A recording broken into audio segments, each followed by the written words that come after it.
Hello and welcome. I'm Jenny Hall. Thanks for joining me for another card making tutorial. Today I'll be creating a masculine and a feminine version of the same card, and I'm going to be using Arteza Metallic Gouache Paints. These are some really fun paints to use. They're kind of like watercolor, and I'll try to offer lots of hints along the way. The package that I received from my friends at Arteza contains 12 colors of metallic gouache paint in tubes.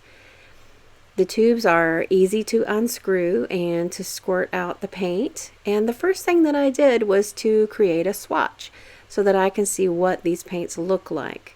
I swatched them onto watercolor paper and take a look at the pearl sheen. As I bend the paper, that is not the light reflecting, that is the metallic pearl sheen. So I'm going to secure the piece of watercolor paper to a hardboard. And an artist hardboard can be anything that works for you. This was a dollar store clipboard that worked out really good for me. I'm adding some of the pearl aqua blue and the pearl white rose into a small palette.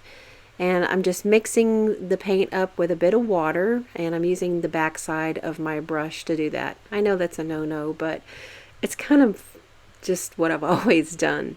So I'm going to add a layer of water down to the paper first before adding some of the diluted gouache paint. It is still thick, even though I have diluted it. I could add more water, but I thought less was more because I could always go and add more. The way that gouache paint is different from watercolor is that it is more opaque, and opaque means that you can't see through it as easily. Like watercolor is translucent, and watercolor you can see right through, but gouache can be layered on top of each other. It can be painted on black cardstock. There's a lot of things that we can do with it that we can do it reminds me of how the distress oxide inks work, and we can stamp one dark color on top of a light color or a light color on top of a dark color, and it just works out. It sits on top of. And the gouache paint works that way for me, as it doesn't soak down into the paper as quickly. It's much more thick and almost a little bit rubbery, almost. I'm sure that this is just my word. It doesn't mean that it's rubbery paint. I'm trying to describe the consistency.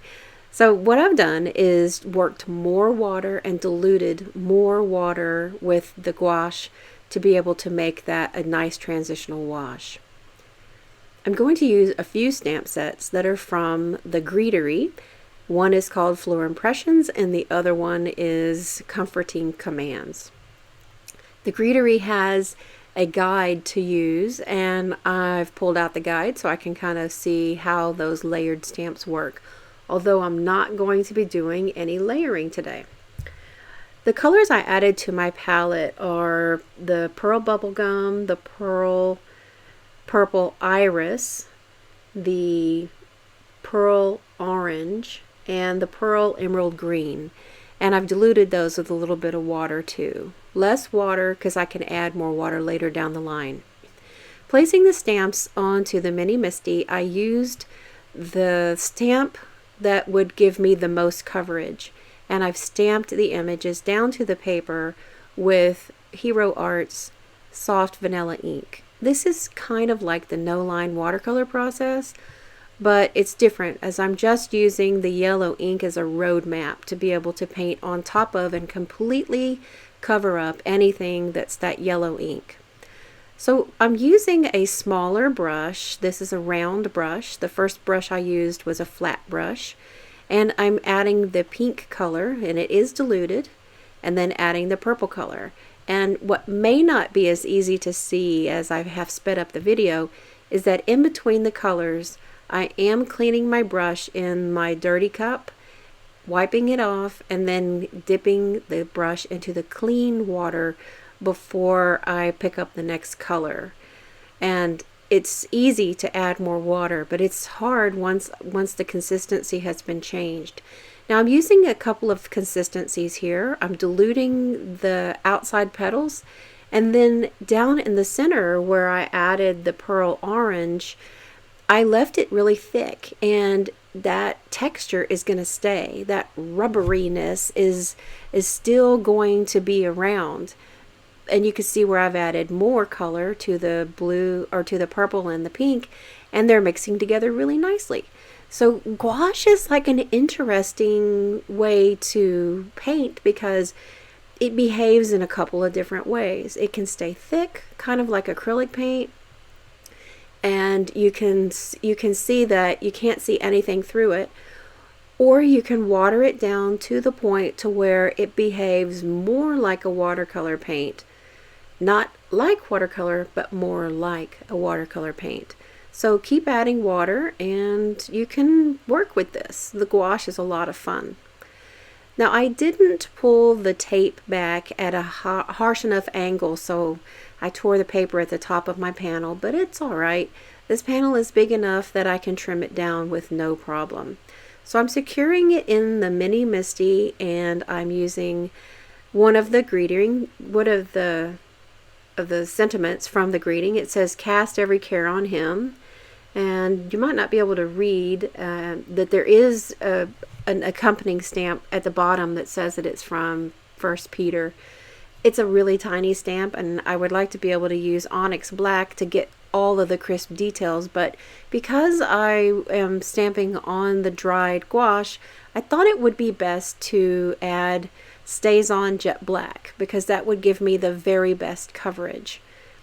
Now I'm going to just trim this down a little bit and trim it on all sides with my tonic trimmer. And if you've never used this trimmer, then just as a side note, it's a wonderful trimmer. It just works so well. To secure the piece of watercolor paper down to my card base, I'm using an adhesive backed piece of fun foam. I get this at Walmart or Michael's or Hobby Lobby in their craft section. It's really inexpensive, and it gives a full layer, and it really holds my watercolor paper down well. That's one thing I like the best about it. It has really heavy duty sticky on the back. So here's our feminine version of the card, and I've used some of those fussy cut flowers to give it just kind of a wistful look. And this is supposed to be centered on cast every care on him. So this is like a prayer support card. And I'm adding some Nuvo crystal drops. These are the solid white drops, and those are going to give me a little bit of texture. And this is the feminine version of the card. I had another one of those leftover flowers I added for the inside. I have a special friend in mind to send this card to. And here's the masculine version.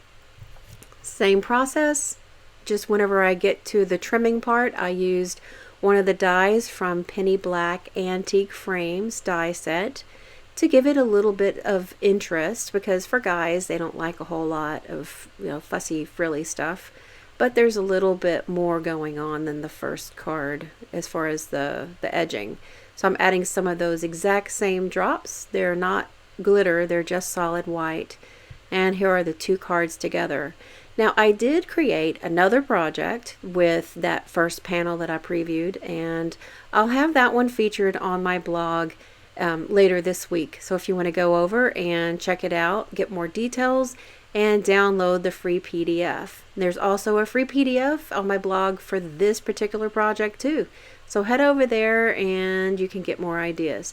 Thank you so much for joining me today, and I'll see you next time. Thanks for watching the video. See you next time.